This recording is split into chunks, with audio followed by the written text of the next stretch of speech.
biggest recurring issues that we see during our training is that people are having trouble getting these muscles to fire, bracing the trunk and setting neutral spine, protecting the low back. We're also having trouble getting the backside active, which not only helps protect the spine, but it also is going to help to drive lower body movement. So can we create tension here and here?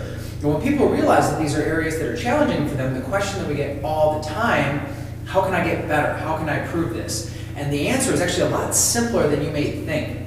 Miyamoto Musashi wrote a book, roughly translated the Book of the Five Rings, about the art of swordsmanship and sword fighting. And in the book, he has a quote that says, make your everyday stance your combat stance. So we like to try and adopt that combat stance mentality to our every single day. So what does that mean? Well, your combat stance is your ready stance, your ready position.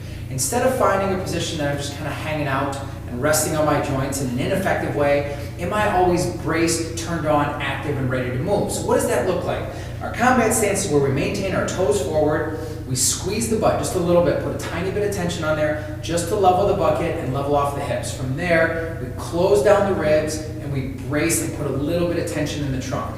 In this position, I have a little bit of tension, I'm ready to move, the low back's protected, and I'm turning standing to a very active position. So here, I'm working on turning on the trunk, turning on the backside, creating that position.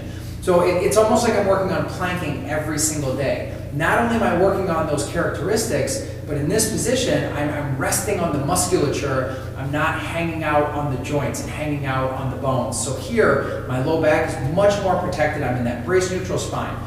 So if I want this to become normal, how do I do that? I practice it day in and day out. So the idea is, when you're standing, is this how you're standing? Can you make your everyday stance your combat stance? I pose that challenge to you, and I guarantee you will start to notice not only less fatigue in the areas that we don't want it, but you're going to start to notice improved performance, better positioning, and this practicing on a daily basis will carry out into your training.